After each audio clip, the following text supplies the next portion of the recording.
Hi everyone, it's me, Sailor Moon, Serena here, and today I'm going to do a review on Extreme Rules. Well, Extreme Rules started out with the Extreme Rules kickoff show with Apollo Crews versus Callisto. Now, I felt this was a really good match, You have two established faces, two young talent, Apollo Crews and Callisto. Now I know some people have their opinions on this match. Some believe the match should have been on main event. Others felt it should have been a Monday Night Raw match or whatever the case was. But regardless of that, I felt that this match was really good. Apollo Crews and Callisto, they worked very well together. And, I enjoyed the match. I really liked it. And Callisto defeats Apollo Crews. Then it was Extreme Rules itself, starting out with Dean Ambrose versus The Miz for the WWE Intercontinental Championship with the no disqualification stipulation for Dean Ambrose, not for The Miz. Well, it was a really good match, and there were a lot of times in this match where you thought that Dean Ambrose was going to, where you felt that a lot of times in this match where you felt that, well, there were a lot of times in this match where you felt that Dean Ambrose was going to get himself disqualified, because there were a lot of times in this match where, The Miz would try to get Dean Ambrose into predicaments where he would lose his cool and do something. Well, at the end of the match, the referee, The Miz defeats Dean Ambrose and becomes a 7-time WWE Intercontinental Champion. So that was a good one.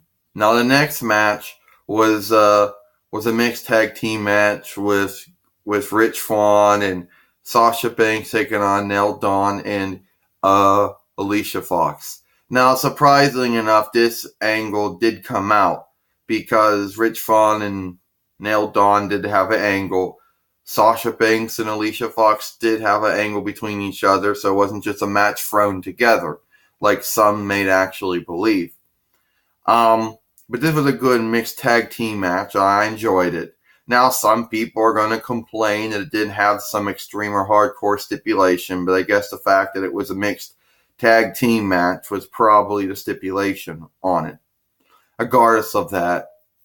But I still felt it was a good match. I liked it.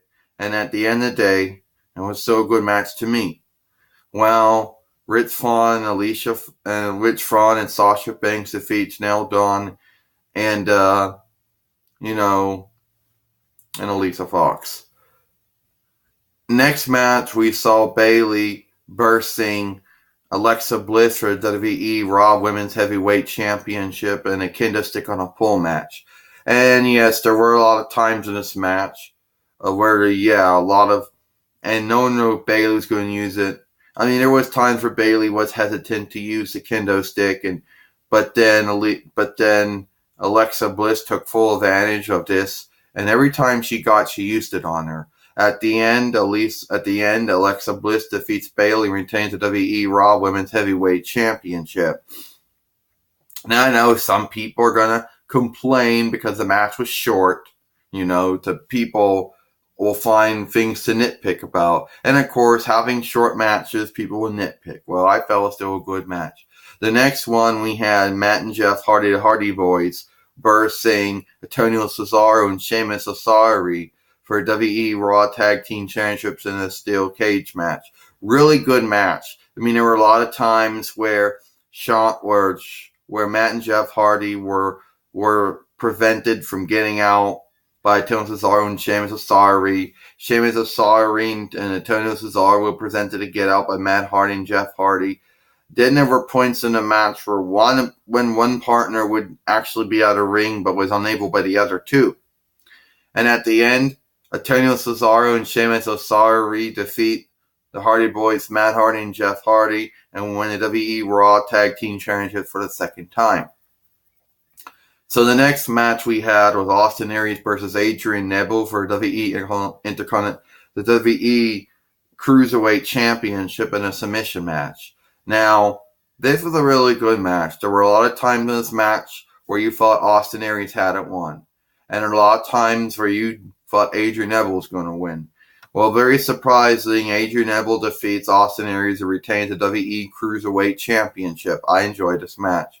Then we had Seth Rollins versus Roman Reigns versus Finn Balor versus Samoa Joe versus Bray Wyatt. #1 contendership for the WWE Universal Heavyweight Championship held by Brock Lesnar. Really good match. I mean, there were a lot of times where Seth Rollins was taking down everybody. Roman Reigns was taking out everybody. And Finn Balor's taking out everybody. And there were alliance between Bray Wyatt and Samoa Joe. Short-lived, but it was there. And I really did enjoy this match. You know, I felt that all the wrestlers worked very well together. I enjoyed it. You didn't know who was going to win because every time you thought that Seth Rollins or Roman Reigns or Finn Balor, Samoa Joe, Bray Wyatt's going to win, Seth would come in and stop it. At the end, surprise, Samoa Joe defeats Seth Rollins, Roman Reigns, Finn Balor, and Bray Wyatt to become the new #1 contender to WWE Universal Heavyweight Championship. So I enjoyed Extreme Rules, and I felt that the kickoff match and all the other matches on this show were very good too.